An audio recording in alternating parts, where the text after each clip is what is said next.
he went over to Bali for a holiday or Thailand for a holiday. And he's got all these pictures of him at home, like with his new wife. And he's got like 6 new kids. They're not his kids. No, he's got 6 Asian kids living in his home. Oh, So he already had 1 kid in his own relationship, and then he's got this photo of him like he's smiling with his new wife, and then he's got like 6 kids. the guy's heading for a nervous breakdown. He already had nervous breakdowns, and I work with him. Like he already was fucked up with having 1 wife and 1 kid. He got divorced and then got an Asian wife and a family, like within a few months apparently. That's pathetic, man. But it's just like, oh my god, that's hilarious. But like, it's so much of what it's happening to him is self-inflicted. It's just all these bad decisions he's making. It's like you said to him, right? Like, why on earth would you purposely buy an ex-police car? If that's something they would try to hide from you, or like. In this episode of the Sapiosexual Podcast, Chun Dog Lickers, Kain gives us updates on his Vietnam adventures, reminisces about his old boss, and provides life updates on how he's going. I review a book because nothing much else has happened in Sydney. Mystical martial arts are debunked, and internet tragedy is discussed. The immorality of beastiality reaffirmed, and weird Japanese videos are watched. All this and much more on the Sapiosexual Podcast. Before we get straight into the episode, we are live on Instagram and Twitter. Follow us at Sapiosexual Podcast. If you enjoyed the podcast, follow us on Spotify, subscribe on YouTube, drop us a comment on the video and like it, subscribe on iTunes or the app of your choice. As always, if you enjoyed the episode, please do reach out to people you think might enjoy this and give us a mention. You may even want to share the episode out on Twitter or Facebook. You choose the way you want to spread the good word. Good morning, good afternoon, and good evening. Welcome again to another installment of the Sapiosexual Podcast. Hi, mate. Welcome, you little fucks. Yeah. Ready to get fucked in the ass and listen to some high quality sex? Are you ready for the app's special activities? Oh, shit. Lovely night. It's been a lovely night. It's been cold as fuck in Sydney recently. It's been freezing, man. Got my sweater Opposite here. Yeah. The land of the eternal sweaty taint. Excellent. You know, that's fucked. Like, you wake up and, like, you wake up like, oh, have a shower, you get clean. Yeah. And you walk outside for like 5 minutes, you're like fucking drenched. Yeah. It's like shit. It's fucked, dude.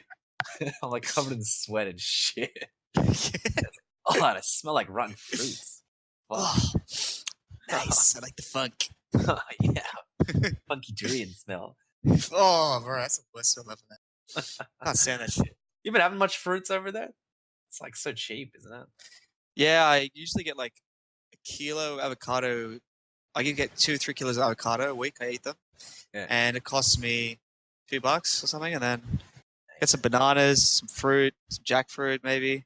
Nice. Just munch it, man. It's just tasty. Fruit tastes really good. Tastes really, really good. It's so fresh and cheap over there, man. It's the Oh, best it's so nice. I So love nice, that. dude. I'm stuck here in Sydney eating fucking white carbs. Okay. Ham, cheese, and tomato. It's like that'll freshen up mate. you fucking peasant. Well, mate, nothing beats a steak, 2 veg. Get a steak, you get 1 veg, 2 veg, and you got a perfect meal. Yeah, I got a vitamin V, vitamin VB.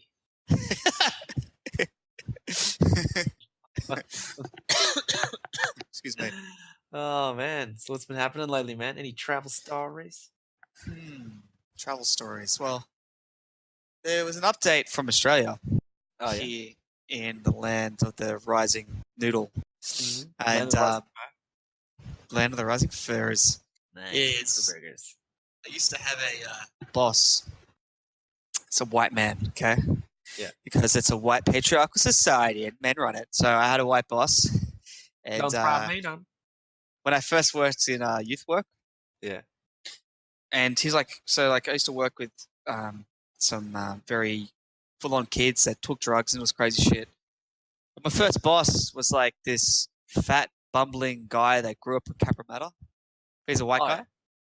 He's like super fat. He like drinks heaps and like his screensaver on his phone, like you know how you have the background on the screen. Yeah. It's like a bottle of Jim Beam. And he like smoked what he, huh? Was he an alcoholic or something? He had a freaking bottle of gin beer on the screen. Not alcoholic, just like well, I guess in many countries you'd call him an alcoholic, but in Australia we'd call him a bogey cunt, right? Yeah. You just call him But he's just like a fucking loser. Like, he's a fat cunt, doesn't do anything with his life. Looks like it's just like a starting job and he's a manager, but like it's a starting job. It's beginning of it's just like something like a 21-year-old should be doing, not a 50-year-old, right? Yeah. Anyway, so he used to like do stupid shit. Like he'd leave knives out, and then like there's some of the kids who worked with him are pretty crazy. Like come and like try to stab him with it. Another time, like one of the kids, like this guy used to carry the keys around his neck, and you shouldn't carry the keys around your neck for the doors, right? So a kid like grabbed it and wrapped around his neck and choked him because he just left it there. Idiot. Another time, I think he left his car keys on the counter, and a kid just took his car. He was like, "Oh, I just left it there." I think I've heard of this guy. His name's Peter, isn't it? Peter File.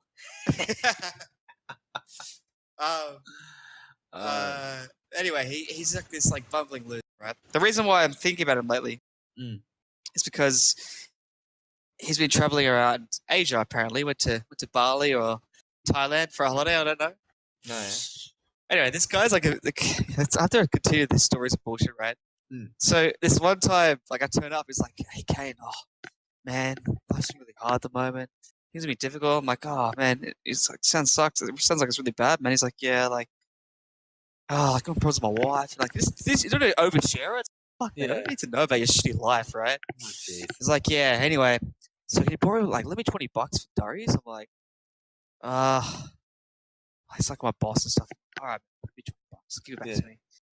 So I was asking him for 4 months for the money, and it just never came. Like it never came, right? So he just never gave money, right? He did it to someone else. Like someone else. He asked him for $30 of petrol because he ran out of money. Yeah. And the guy had to like hound him like so many times. Eventually, like, he didn't pay for it, right? Yeah. But the thing is, like, he bought a brand new cop car, like an ex-cop car. Oh, but like I thought it was like he bought like a Ford Falcon or something. Yeah, it was like a Holden SV8 or I don't know. It wasn't like a cop car, right? It was a cop car. It was a holded up like highway patrol car, right? Yeah. It's like, "Oh, they're the best cars. They've been chipped, so they're super quick." And I'm like, "Oh yeah, they're good cars, but also the police just don't care. Like they thrash them. Yeah, They don't actually. No one's maintaining them really well because it's just government money. It's like, yeah, do what you want with it, right?" Yeah. It's like, no, this one's beautiful, mate. It's got no problems. It's so quick. It's a weapon. You gotta go for a drive. I'm like, "No, I'm good." So like he brings the car in, and then like he ran out of money for petrol, so he had to like borrow money again. He was asking me, I'm like, "Oh my god, sorry man, I got no money. I gotta go." I was like, "It's like, oh, what? I got no money for my car. I can't get home." I'm like, "Sorry man, I'm broke." So I took off, and he was there like stressing out, smoking durries, just trying to like get his car, get petrol in his car. So he got petrol on someone else, right? Yeah. And then another time I turn up, and like I'm like, "Where's your car?" He's like, "Oh, I broke down. It doesn't work." So that's why he went to work. He didn't have a car at all. And he was like asking me for a lift to the station. I'm like, "Oh man, this guy's like life's so fucked, bro." I have to like, oh my god, he's just fucked up, right? Anyway, that sounds so self-inflicted. I mean, like he was your boss, right? not for long. He was like, I learned quickly that he was like, okay, but he was like senior to you at some point, at least. not for long. But yeah, like we work together, and like everyone just kind of didn't listen to what he said because he was just so shit at his job, right? Because he's always like talking about drinking. He's like, "Guys, I gotta go. It's 3:00." He's leaving 15 minutes early. I'm like, "What happened today? Did the kids do anything crazy? Anything good out?" He's like, "Oh, I don't know, man. I'll see you later. I'm gonna go. It's 3:00, mate." And just like take off in his car. Oh my god, what a dud, bro. Anyway, so the story continues, right? So I thought all the stories about this guy were finished. Like there was no more funny stories left, right? Yeah. And then my friend's like, "Oh, did you hear what happened with this guy?" I'm like, "No, what happened?" He goes, "Check out his Facebook." So on his Facebook, and then now he's got a whole new family. Like he went over to Bali for a holiday or Thailand for a holiday. And he's got all these pictures of him at home, like with his new wife. And he's got like 6 new kids. They're not his kids. No, he's got 6 Asian kids living in his home. Oh, so he already had 1 kid in his own relationship, and then he's got this photo of him like he's smiling with his new wife, and then he's got like 6 kids. The guy's heading for a nervous breakdown. He already had nervous breakdowns, and I work with him. Like he already was fucked up with having 1 wife and 1 kid. He got divorced and then got an Asian wife and a family like within a few months apparently. That's pathetic, man. But it's just like, oh my god, that's hilarious. But like, it's so much of what it's happening to him is self-inflicted. It's just all these bad decisions he's making.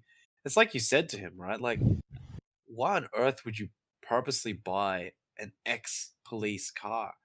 If that's something they would try to hide from you, or like, it's not something you would embrace. That's something that's a negative mark. It's not a positive mark. It's a negative mark against the car. Negative mark. And then you spend all that money, then it breaks down. You can't fucking use it. You're dumb. Oh my god. And now you have 6 kids, and he's clearly an alcoholic. Because I was thinking about this, right? When you told me, because he has a screensaver of Jim Beam. If I was a fan of whiskey, detail. this is a significant detail, because if I were to have a screensaver of a whiskey, and I can have any whiskey screensaver I want, cost me nothing, I would get a picture of a really nice whiskey, right?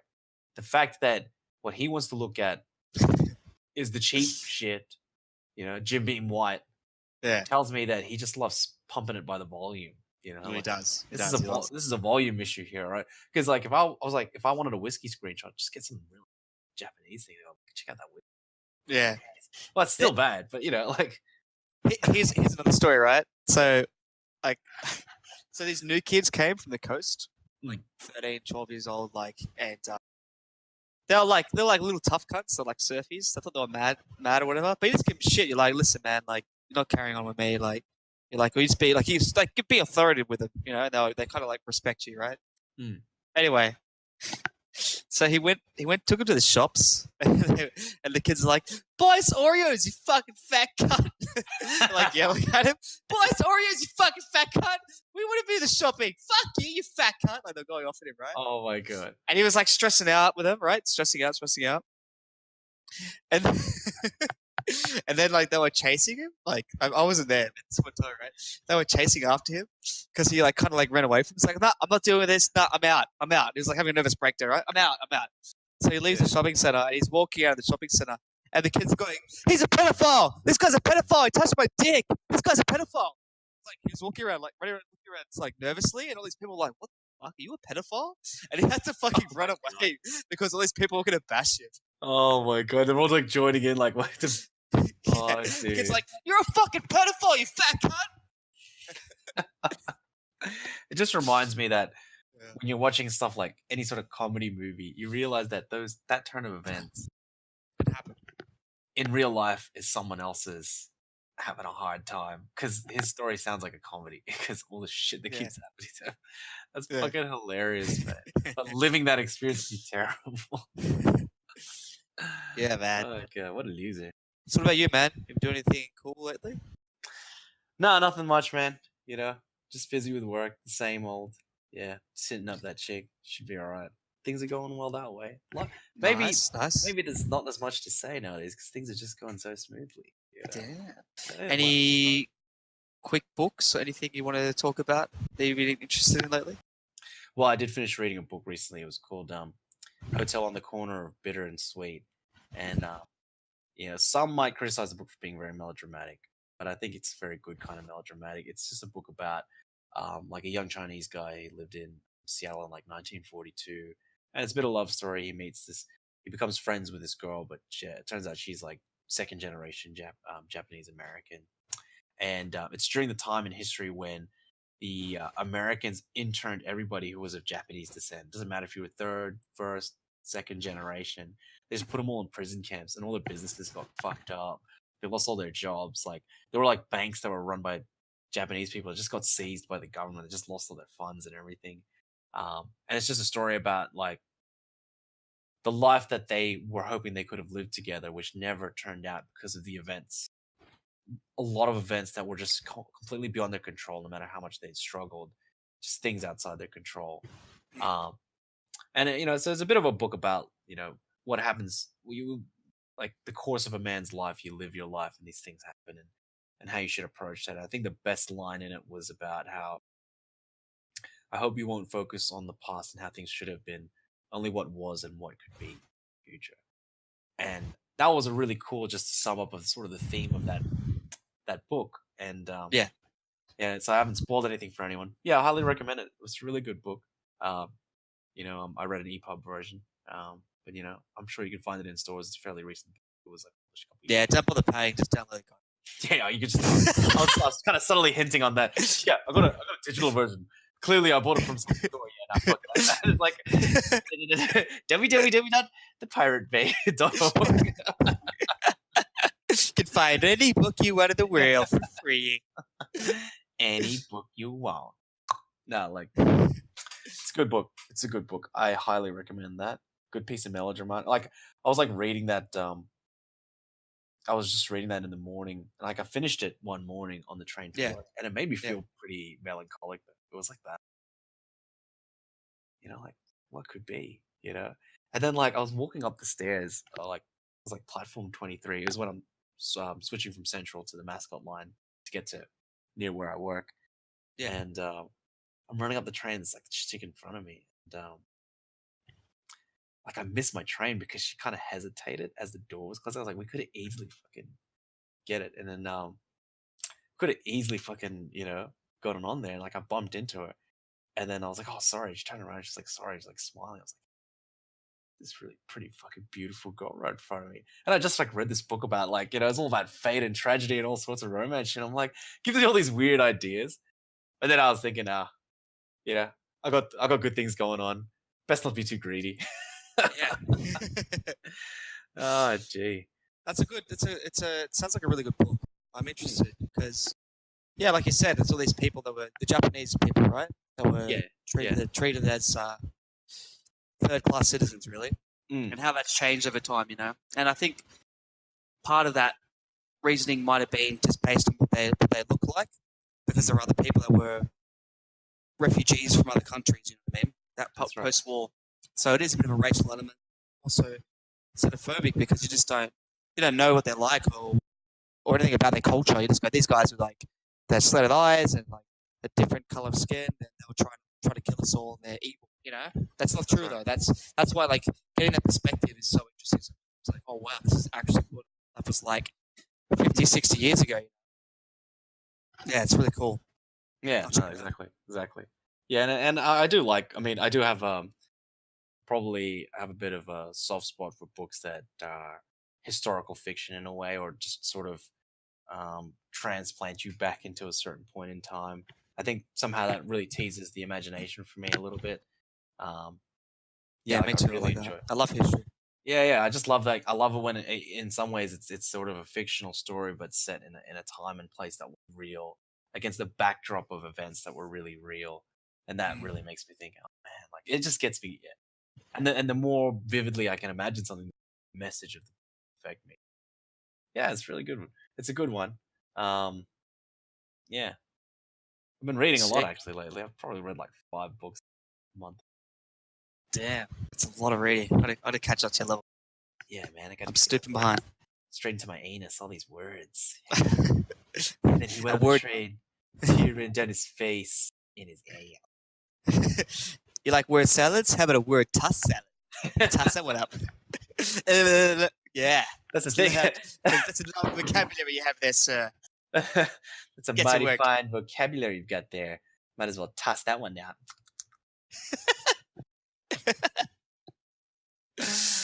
Oh shit. Well, I suppose there's another thing happening in life. I'm just get my loan pre-approval and whatnot. Just trying to get out there, invest in the property market, which is kind of it's a good time to invest right now. Sydney. It is a good time. I am a Sydney-based resident. I didn't know that you're a property tycoon, man. Holy shit! You've been playing that game, virtual property tycoon. Kind of real estate tycoon, man. Real estate tycoon 2. We still have that roller. What's that one? The tycoon game where it's a theme park. Do you remember that one? Yeah, roller coaster tycoon. It's a tycoon. Yeah. That game was sick. Dude, games. All those sim games, like Sim City 2000. I was so into that game back in the day. And I mean, I remember I spent hours building the city. Like I got it to the point where like it goes past present days. If you play for ages, it goes into like future mode, and like you can build like these huge giant like Blade Runner like habitats. Yeah, like, my cities were perfectly laid out with just the right amount of like educational security, residential, waterworks, commercial districts, everything. And I got to the point where I filled out the whole map. Like I created a super city. And so I saved the game and I leave and I go to school and I come back and my brother's like, "Hey Eric, check out your save game." And I'm like, What? Because yeah, just check out your save game. So I load my save game. He fucking like he just like set every single building on fire. The whole map, the whole map was on fire. Oh, The whole city was destroyed. And then he What a saved dick. it. And it was only like one save. I was like, "You fucking dick! I spent fucking dozens of hours on this thing. You piece of shit! I built this fucking city for ages, and he fucking destroyed it. Such a dick." What a fucking dickhead. Oh, those Oh, were the man. days. I used to love that though. Like, yeah, you sabotaging it, not someone else, because I'd build the whole city up, Yeah. and then I'd be like, all right, time for windmills and we call it cyclones and fires and electricity and shit to go fucking nuts. You're just like, hey, yes, die, you Like, little fuck- shits. just fucking shit up. I mean, it's the whole Yeah. playing God thing. That's what people find so attractive about these games. Like just having, like, you create this little, equivalent of a world, and you have total control over the rules of this world. You have total control in a way of the outcome, and it's just addictive. It's just totally Yeah, yeah. nah, it's super addictive. Those were the joys of the early 2000s when you had to share a computer with your siblings. You had to take turns all the time. It's like, it's my turn now, cunt. Oh god, that's the worst. Yeah. You didn't have a Super Nintendo growing up, did you? Nah, we had a Mega Drive growing up. I didn't play it as much as most people played their Super Nintendo. Like I played Yeah. Street. That was bad.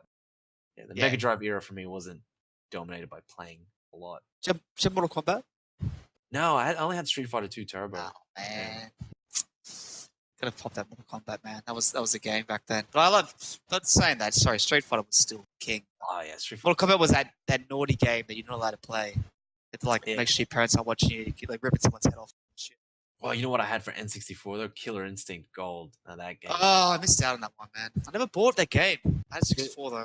The finishes in that game were so good. Like I think better than Mortal Kombat, and like the combo system in that. That was actually Yeah, a really Mortal good- Kombat stole it. Mortal Kombat stole it. Mm. They Oh, stole. did Yeah, they stole it for their next game. I think it was Mortal Kombat 3 or Kombat 4. They stole the combo system, the combo breaker system as well. Yeah. They just ripped it completely from Killer Instinct. It was such a good fighting game. Like just it had a lot of depth to it. The combo system, combo breakers, the moves were nuts. Like some of the moves to pull off were just so many button combos. Mad game. And it was pretty traumatizing when you were a kid though. Like, just all the violence in that thing. It's like originally like my parents bought like us a Mega Drive and it was all about like, oh yeah, they're gonna play this like puzzle gym game. Like now we're gonna fucking like play this Puzzle gym game. Yeah, sure, mate. Yeah, just, Sure, like, mate. ripping Yeah. heads off and shit. Yeah. Man, but the joys of having to share machines with the family. I mean, in a way, it was probably good for us, though. You know, it just kind of minimized how much technology we had to. Yeah. Yeah, but now from all your sim adventures, now you can become a property tycoon in 2018. Exactly. I'm playing Real Sim City. City is Sydney, and the world is the real world. Except if someone lights your house on fire or someone pulls out your electricity, you'll probably die or you'll lose all your money. Oh yeah, you can't just click the fix button. You actually have to fucking call the insurance company and go, "Oh, my life's falling apart." What do you mean it's not covered by my insurance? I'll suck your dick, man. Come on, I'll suck it. I'll suck your dick, man. What did you say, nigga? I said I'll suck your dick. I'll suck your pig, man. Let me suck your pig. Have you seen that weigh-ins skit where it's like all the scenes from like Yeah. Society, and there's a bit where he's just Yeah. like, all right, let's come out the back. He just like lets him suck his dick. Oh, It's so gross. And one of the ways was like walks around the back pulling his pants up because yeah, it's over that way. It gives him like directions after he sucks his dick. yeah. I think it's called it's not Menace Society. It's Court Society or something. It's the same. Yeah, it's all those black films back in the 90s. That shit was disgusting. Yeah, that's great. Oh. And those are the life updates, man. Life updates / reminiscences. Reminiscences. Oh shit. Oh, well, it's time for the everyone's favorite segment, the UFC Rundown Ultimate fucking Championship. Breakdown. So, Well, it's not an update on a UFC fighter in particular, but a man who is MMA trained and another man who proclaims himself a master of the traditional and ancient art of Wing Chun. So this one, there's a guy in China who's an MMA fighter. He's like 41, 42 years old. He's in good shape. Like he's not a scrub, but he's a trained mixed martial artist, and he runs his own studio.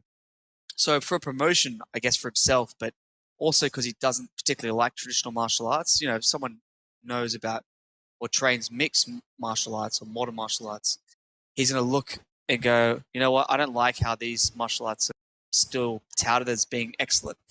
And the Chinese government says that these martial arts are fantastic. There's movies about them. It's a shrine of culture, you know what I mean? So a year or two ago, he started on a quest to challenge them all. He's like, when I said, I want to expose traditional martial arts and I'll fight any of you guys, whatever you want, I'll just fight you. And so there's been a few fights before, and you can look them up. He generally beats them, but there was a guy he beat who was a Wing Chun master, and there was no grappling on the ground. Like he tackled him at one point, but they're like, there's no ground strikes involved, so it has to be standing up. Yeah, it's actually kind of a kickboxing rule set. Essential. Trying to be a kickboxing rule set, and he beat him pretty convincingly. Like he just smashed this guy, right? And then the guy has come back out now as like, listen up. Listen to me. It's in Chinese. It's pretty funny. Like he's just like yelling in the camera. You cheated last time. I'm going to beat you because the ref helped you. I will beat you for sure. There'll be no way that you'll win, right? So he's calling him out for a rematch. It was just a terrible, terrible idea. I don't know why he's doing this. And then the other guy, he had like another like disciple underneath the master who fought one of his other mates. And his other mate was a guy who's a boxer with one arm behind his back. And the guy with the one arm boxing him just beat the fuck out of him. And then the guy who lost the Wing Chun master's apprentice, right? He said that they only fed him some fruit and they only fed him a chocolate biscuit and he didn't eat rice. And if he ate the rice, then he would have won the fight. The guy fucking got knocked out by a one-arm boxer. So, yeah. I mean, there's two conclusions that can be drawn from this. See, the MMA fighter thing, it's like, well, MMA is going to be superior to modern combat systems are going to be superior to any traditional martial art. But when a one-arm boxer's kicking your ass, you're either not who you say you are, or maybe Wing Chun is a totally deficient fighting system. Maybe it's got no validity whatsoever. Because most traditional martial arts, even the traditional ones which have some weaknesses to it, you can still kick the crap out of a guy who's only got one arm. Like, you can still kick the crap out of a one-armed Chinese boxer. Get some traditional Goju Ryu karate, the guy will still kick the shit out of a one-armed Chinese boxer. Yeah, 100%. It's like, he's one-armed. I mean, I don't know. I don't know what the skill level of this one-armed boxer, but I'm just thinking to myself, I think there's a problem here. I think there's a serious deficiency in this fighting system. And also, that whole denial about how things actually went down, just completely flat out refusing the facts. It just there's a Chinese term for it called kiasu, which is like it means afraid to lose face, and it's when you're faced with this reality and you're just in total denial, even though there's like video footage of you getting your ass kicked and everyone knows how it actually went down. It's like everyone can see for themselves how it really went down, but you're in just total denial about it. It's funny, but it's actually not the first time I've encountered this kiasu mentality, just being so afraid to lose face. And in the fight game, when I think about this, that'll just hold you back. You're never going to improve if you're always in denial about what's really happening here, what's right in front of your eyes, But yeah, and it just prompted me to just think about, like, hearing about this, trying to look up, well, what is the essential fundamentals of Wing Chun? And are there any practitioners who are showing its practical applications to people? Or is it so steeped in its traditions that it's just completely deficient? Or is it even a scam at worst? Who knows? But there's something, it's interesting. Well, you know what? The rematch probably won't last as long the Deontay Wilder Brazil fight. Judging by what happened last time, I don't see how it would be any different. Yeah, exactly. Yeah, he got smashed, man. Look, I just think that he's the guy who started all this, right? You know, it's self promotion for him, but he's also trying to expose these martial arts, right? Or like expose that their traditional martial arts aren't working, and it might be the reason that they don't spar. That might be the main problem, because if it's a martial art and you're sparring, you're going to know what techniques work and don't work, because you're getting punched and kicked in the head, or you're getting hurt, whatever it is, whatever you're doing. Any martial art that doesn't spar has a serious deficiency. That's the thing. Yeah. You might have a martial art that has very specific rule sets, and that's a clear deficiency when there's some very specific rules and limitations. But the saving grace of the ones that do spar, even within their rule set, is they're still sparring at least. You're constantly you're at least still constantly being exposed to your limitations. Yeah. Your own limitations. And that's really important. Because then you are more experienced in that scenario where you know your limits, you've hit your limits. And that's like one step towards being able to combine things with, because exactly. Succeed, fail, hit the wall, hit the ceiling, hit the limitation. You're more ready to take on new things and mix and match and, mixed martial arts, basically. Yeah. I found it really, it's interesting because like there's all these like dojos set up and all these like amazing martial artists, and like there's a lot of them are just running dojos, like just pretend places where they think that they're these grand masters, and like they're gonna get some sort of pressure and they get fucked up. You know? And I think Orientalism feeds that a bit. There's a lot of like the mystic arts type view of martial arts. It's like, nah, man, it's just an Eastern version of like, look, the West had lots of martial arts back in the day. They didn't necessarily have a lot of names for them, and maybe they didn't codify them as well as the Easterners did, like give it names, give the moves names and all the rest of it. Like judo has like special, it's like anime style special move names for all the things. Like, oh, he just did a blah blah blah. I was watching judo and like they'll like call out the move the guy just pulled off. I'm like, this is like straight out of an anime, man. They've got like 30 to 60 like different move sets. It's pretty cool. It's like actually like a video game. Like they go, oh, he did this move, that move, yeah. But like we were saying, because judo, especially traditional judo, because they spar so often, they practice so often, they learn real quick what works and what doesn't. Plus, judo has a lot of roots in wartime martial arts. Like its roots is in jiu-jitsu, which was used in the greatest martial arts experiment of all time, the Warring States period.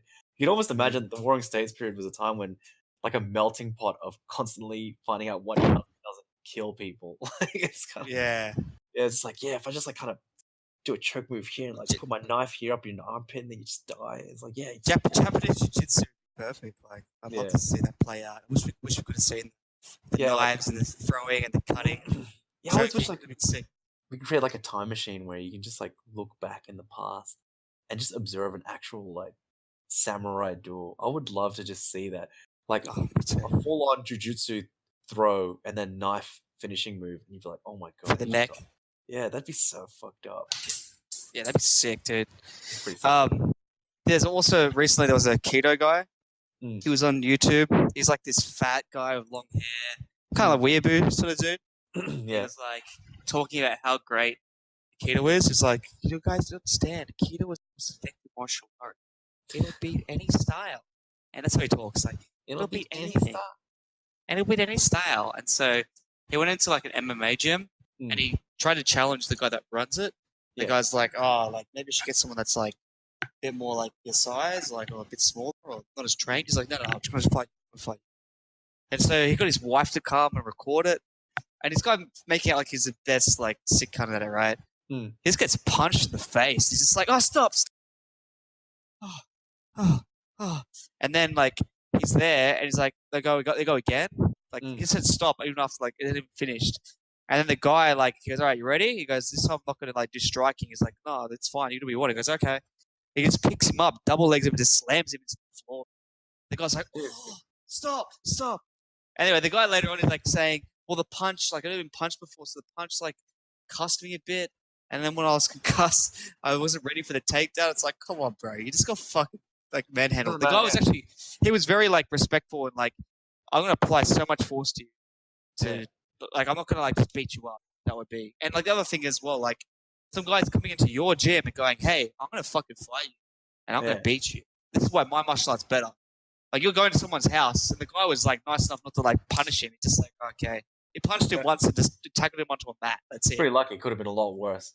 It could have been fucking brutalized. Funny though, like it's just there's a bit of a problem as well with all the weebs that join martial arts, especially weeaboos.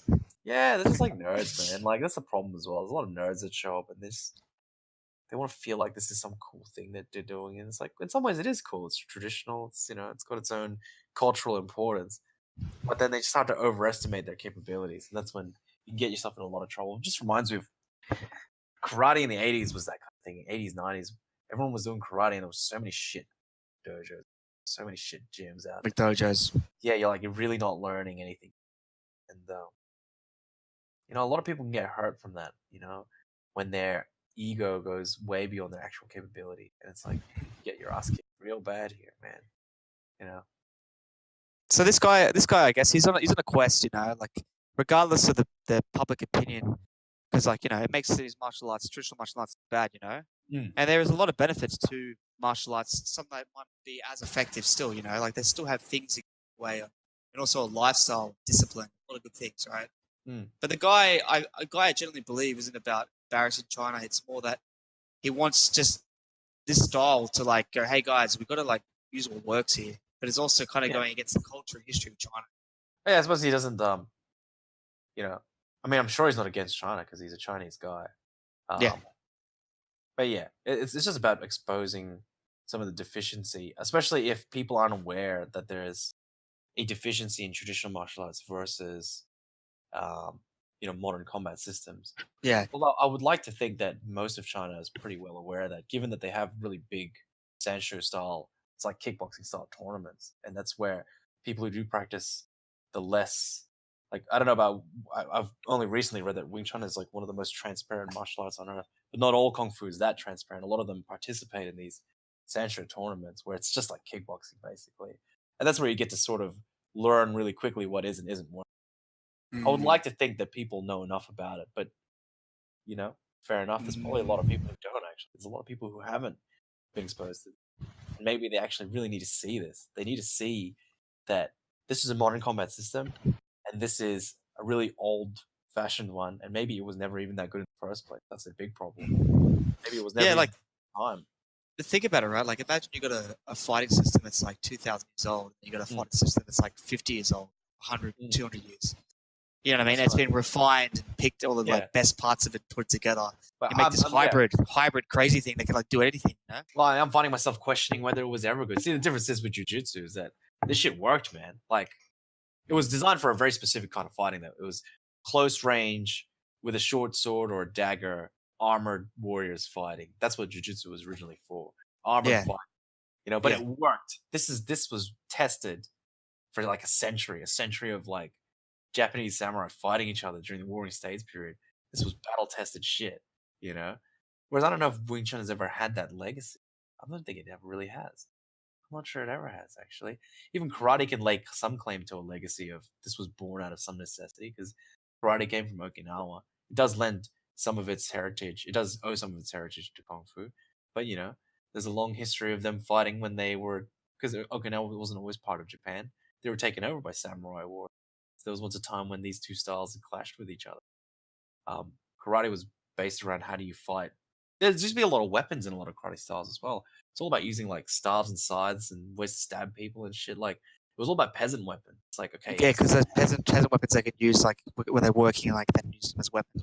Yeah, like a scythe. Like how do you stab someone with a scythe? Because that's a peasant tool. Yeah. I'm starting to wonder.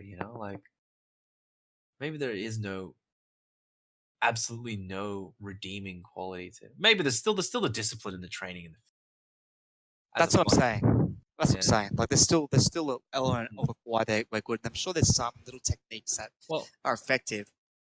I think there'll be some good that comes out of this is that people see, maybe the government finds that it's embarrassing, but at the same time, it's like, well, people got to know though.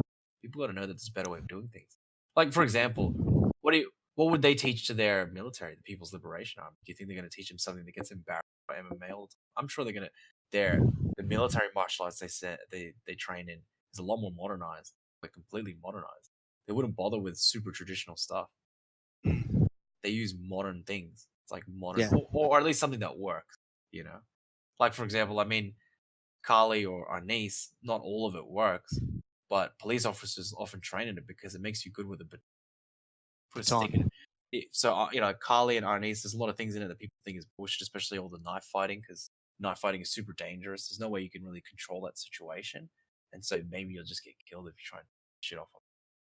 But police officers often train with it because it makes you good with sticks, and you often have a stick in your hand if you're a cop.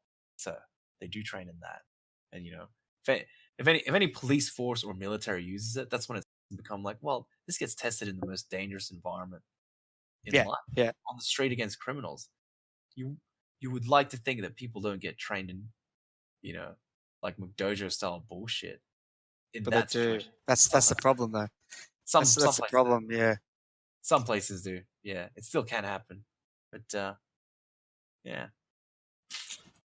it's funny. Yeah. There's still a place for scams and everything. There is. It's like those guys that are, what do you call it? The ones that do energy chi. Oh yeah, that's the worst. Though. This is pinnacle. We're talking about like Wing Chun might be like total bullshit. I mean, yeah, maybe it was, but at least someone had some idea once upon a time that that's how you punch people or something like that, right? Once upon a time, but this energy filled shit is like, this is like some shit that was dreamt up by some nerd, man. Seriously, it's some Dragon Ball shit. Someone's watching too much animes, man. So so they can like generate energy fields around their body and they can use it to attack people like it's Dragon Ball Z. And there's people that like are willingly agreeing to like say it works and like they're part of it. They're probably either hypnotized or being paid. I think it's that group thing. It's that groupthink thing where they're just completely hypnotized. This leader, it's like this leader, just like they're so enamored with their leader they wouldn't dare embarrass. I don't know if it's that, but partially like they're delusional. Because there's a camera on too, like Yeah, I think there's a combination of that and just belief. The power of belief can make you feel convinced that this is actually happening. This guy can project fields that trip you over. Oh my god. Oh man, there's a lot of nerds out there though. I think there's people buy into this stuff. A lot of nerds out there. A lot of dumb ones. Like, how can you believe that shit? I don't know. Energy key field. I think it's just groupthinks and hypnotism. Man. That's all it is. It is. I think there's that group thing. That's a big part of it. Yeah. You can look it up on YouTube. Just type it in like energy field kung fu or like karate or I don't know what they call it, right? And then there's a guy that like breaks down the psychology of it. You can have a look. It's pretty interesting because I was always like, I didn't understand how this happened. There's even like one guy, right, where they got knocked out and then they actually tested his like blood pressure. They got like paramedics on site. The paramedics said like, oh, like his heart rate's very high and he actually has really high blood pressure right now. Like it actually did something physically to him. But then they got people that weren't with a dojo to do it and it did nothing to them, like do anything. Well, I think that's the thing is the power of that belief can translate into actual physical changes to your body, but other people don't believe it's gonna work. Yeah, exactly. But that reminds me of that's probably like what happens at a lot of these evangelical type Christian shows when they're doing the Bible against their head and they it's the same thing, yeah. And then it's like times 20 because you got like huge group of people, much larger watching. They all got that intense faith in that what they're seeing is real. And then you get up on stage, of course you're gonna feel that energy. You're gonna feel it. It's real. Yeah. This makes you think, like. But that reminds me of also of do you remember John Safran versus the World? Yes, John Safran versus God, yeah. And that one was a really good show. As a religious guy, John Safran was is it Australian like talk show host and comedian? Talk show host and comedian, and the show that I remember him was John Safran versus God, where he goes around the world and he learns about different religions, and he takes turns just making fun bagging of it up. But But there was this one where they did an exorcism, kind of like and like he went all serious, like nothing was a joke. He was making fun of everything, and they were saying like, "Oh, you've been like, trialing. You've been messing around with different religions. You're actually letting all these demons in you, and you're letting all these demons in you, and we need to actually exorcise those demons." And so they go through it, and like you can see him like face suddenly change, and it's like, is this group thing or is this him? Like, because like his face changed, and it looked like something out of a movie where it's like that evil face thing, and then they put the Bible against his head, and you could hear him like screeching or hissing at it, and it was like really interesting. And then like you could see the camera crew afterwards, like, I have never seen John like never. Like they were getting really freaked out. And John Safran didn't say much about it later. He didn't have much to comment about it except saying that was a really powerful experience. Really? It made you, yeah, like that's the episode. I'll try and, I mean, if I can find it, I'll show it to you, because that was when, and he's Jewish too, so he has no stake in trying to make Christians look good. As a matter of fact, he loves bagging us out a lot. That's why I remember watching that and just never forgot it. I was like, damn, man, was that just the power of groupthink again? Was that something else? I don't know. It was the one time I was like, what is this? Is there something else to this? That's weird. I don't know. That's really weird. Anyway, I'll try and find that. Okay. I'll link that for all the audience too. We'll put that on the post. Okay, cool. Okay. What's our next topic? Well, there's one last UFC update. Yoel Romero will probably never have to fight again if he want to, because he's gonna win a $27 million. He won a $27 million over a tainted supplement. That's a taint. I love that word. I'm in love with that word. Tainted supplement. Led to a suspension. Well, yeah, there's not much to it except that supplement, he got suspended because they thought he was cheating. His name got dragged through the mud.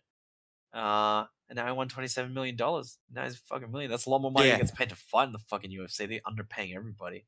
They are underpaying everyone. It's the meat factory over there. But yeah, you knew you'd like that, the meat factory. Yeah, the meat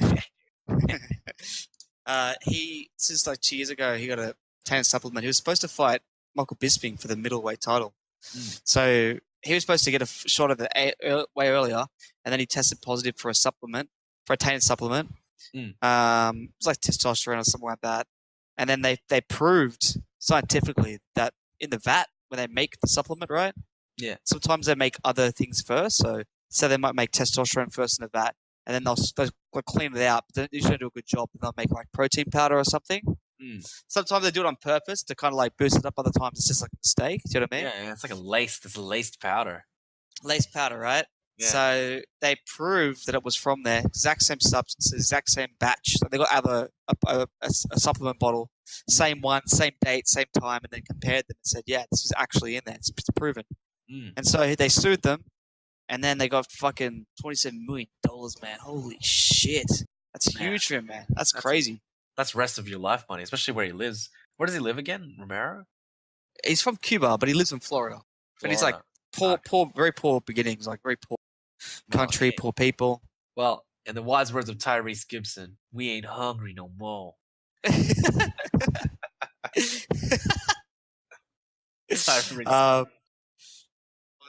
Yeah, man. So he won, man, and I think he got 3 million. Like I don't know how it works, but there's this state where they triple your winnings on a settlement, an amount that you win or something like that. So who knows if you'll get the whole amount. The company probably go bankrupt. $27, man. That's huge, but he does deserve it because he lost like a year of his like time out from the suspension. Right? When you're 40 years old, that's a long time, man.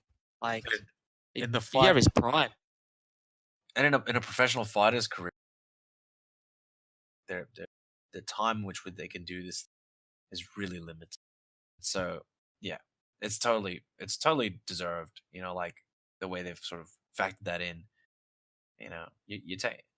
How long is a UFC fighter's career on average? Less than 10 years? Oh, an MMA career is like 10 years max, man. Your body gets trashed. You get beaten up. Some people, they've been fighting for 30 years. Like they're just lunatics, but generally like Trend, 5-10 years, man. 10 years is considered a pretty good career. Yeah, exactly. So you take away 10% of a person's career, man. Punishment's It's a coming. long time. Good money. Exactly. So, moving on to some current events. Earlier in the month of May, around mid-May, 15th of May, a teenage girl took her own life in Sarawak, Malaysia, after asking her Instagram followers to vote on whether she should live or die. So the girl was 16. She ran an Instagram poll called "Really Important. Help me choose D/L."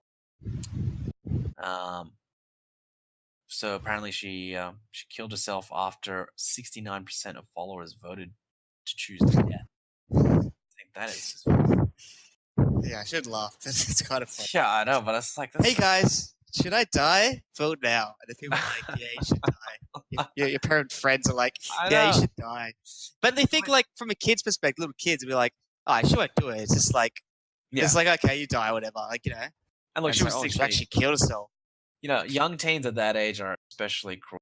But look, one of the things though is that Malaysian lawmakers are now calling on authorities to investigate, and those who voted for the girl, they should be found guilty of abetting suicide. They want to like change the laws, or just they want the authorities to investigate. Myself, look, what they did was terrible. It's pretty deplorable shit. When someone's desperate and asking basically for affirmation that people live. She must have been depressed already. Obviously, she had some sort of issues beforehand. Yeah. But it's not on the people who are reading the internet. There's no good Samaritan law for the internet, and there doesn't need to be. This person was already suicidal. I think what they should be spending more time on is what were the circumstances that made her suicidal? Why did she want to kill herself in the first place? Because Instagram poll or not, she would have killed herself. I don't think. Yeah, it sounds like you can't blame Instagram. It's not the tool. Yeah. It's not the tool. It's the person who wields it. And like, I mean, the question gets asked, and like, would she still be alive today if majority of the people tried to discourage her? Maybe. But why did she want to end her life anyway? Why did she need saving in the first place? Exactly. That's the question we should really be asking. Exactly. It's just a weird thing that happened. Like That's right. I'm sure there's been other instances where someone's like at school and the girls go, "You should kill yourself." It's like, yeah, and then the next day, you know what I mean? Like there's so many different other situations. It's just a really weird way of like using a technology app to be like, should I do this? Vote now. That's the last thing you want to do when you're making important decisions like whether to live or not, is ask the fucking internet, because you're never gonna get what you want out of the internet. It's just crazy. Such a waste of taint. Yeah. Speaking of taints, get another topic for you, Eric. Yeah. Well, Princeton University professor says sex with dogs is harmless. I know women who say it pleases them. What the fuck? This fucking freak, bro. What do you have to tell me about this one, Kain? Yeah, so this guy, Mark Powell, is Professor Peter Singer, who's a moral philosopher and ethicist from Princeton University, and he suggests that sex between humans and dogs is harmless, provided, of course, the animal consents. Like, hey Fido, do you want to fuck my ass? Fido, want to fuck my ass? Yeah, yeah, you want to fuck it? All right. He's like, turn around and start putting it in your pants. And the dog fucking Beethoven. Yeah, you like that? You want to slap her all over the couch? Slap her on this.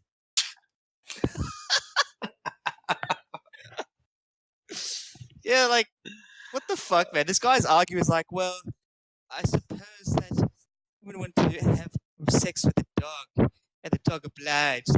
Who's being hurt here? No one. It's totally fine. Even if we could figure out whether a dog obliges or not, or even if we could figure out whether it's harming them or not, or whether it wants, is it okay for human beings? Though, is it good for us? The question is not whether it's been good for the animal or not. How is that the question? The question is it good for us? Is it good for women to say it pleases them? I mean, there's something seriously wrong with your life. Let a dog lick out your cooch, man. Lick your taint. Like, I think his argument is like, oh, the human can suck off the animal. Maybe it can go both ways. I'm sure it's both ways. As long as it's consensual. So. Well, There's coochie out in the air and the dog's eating it.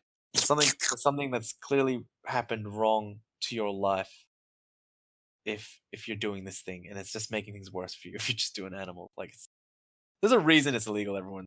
It has nothing to do with superstition. It has nothing to do with pointless religion. There's something wrong with your mind if you're doing animal. I think that's end of story.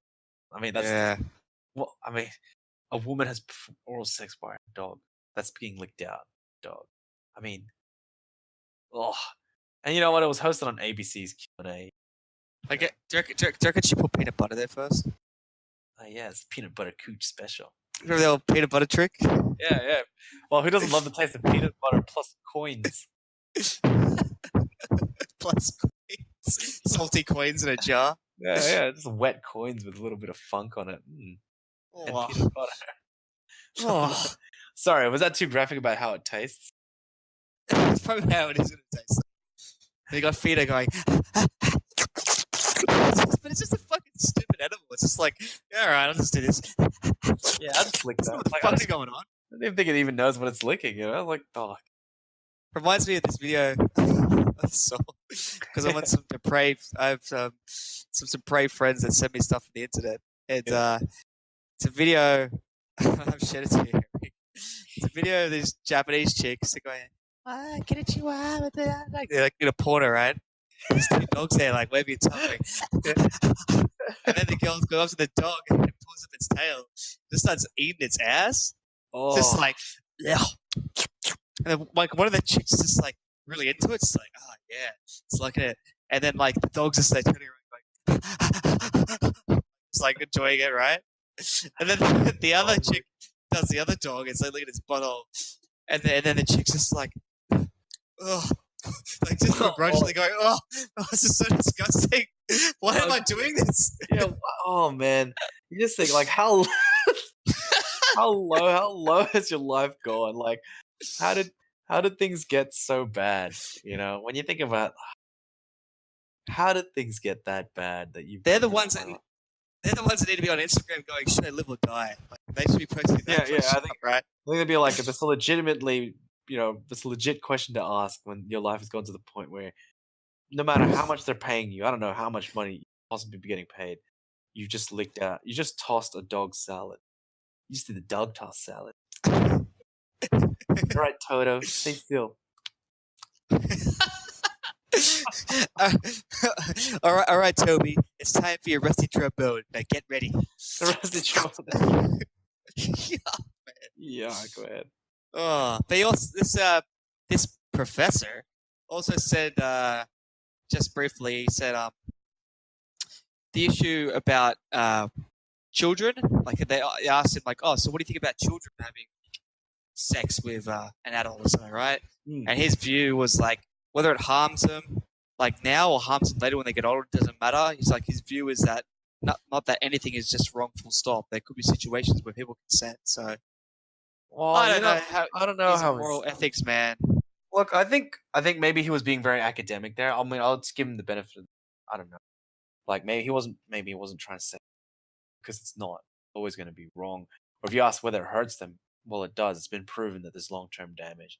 I think he was just trying to throw it out there to considering the idea that does something really harm someone or not. That's what you got to question. Maybe I'm giving him too much credit here. Actually, maybe I'm not even making my point very well here. I think he's just pretty fucked in the head. He's just this weird things you can get away with saying when you're academic. You know, it's just ridiculous. Yeah, you can get away with saying these things. Yeah. But like, can't you just say that, look, guys, I get it. Yeah, morally, if an animal wants to fuck you and you put your arsehole in the face or like, you know what I mean? It's going to probably, or like, put in a situation where animal has an instinct to do something, you're doing that. It's probably running on prime instinct. It's not going, oh, I want to do that. Yeah, I want to do that. You know? It's not running on this like, it's this idea in its head. Yeah, it's not weighing up the morality of some sort of interspecies interaction here. It's just like, you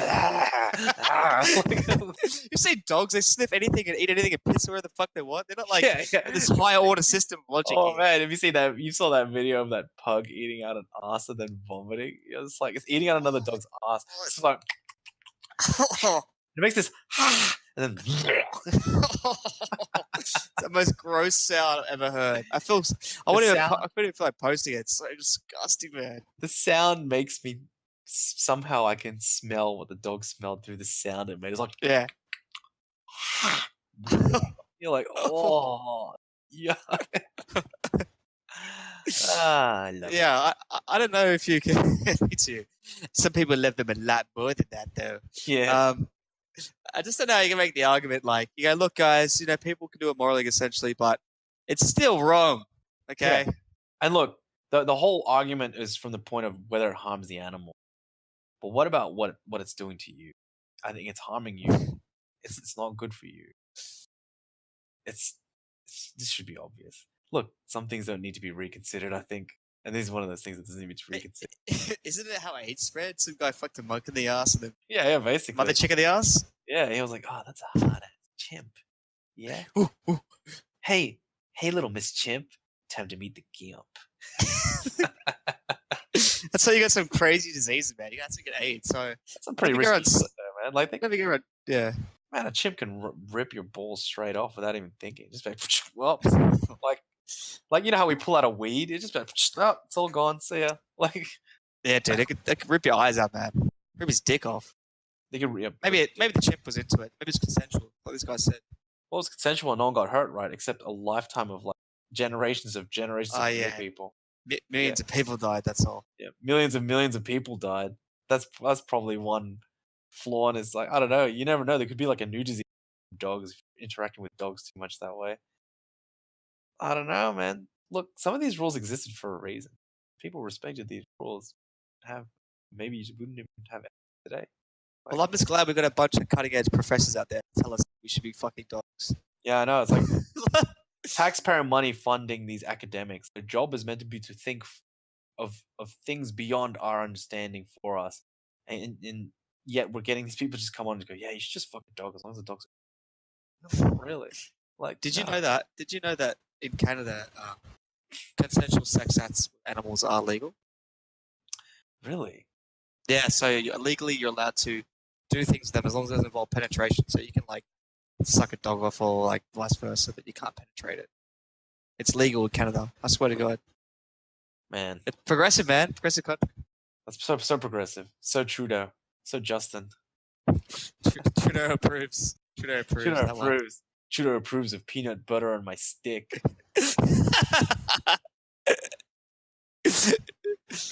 Oh goodness. I think in their case it might be maple syrup, mate. Though. Oh, yeah, that's true. Yeah, it's maple syrup. Yeah. Yeah. Oh, you're a fan of the Maple Leafs, eh? We're watching the Stanley Cup final, eh? Hey, Hey. get your tongue over here to suck my dick. Welcome to Canada. It's a much safer place than America. We got low gun crime, very few people around, and everybody's welcome. People leave their doors open. Now get over here, dog, and suck my dick.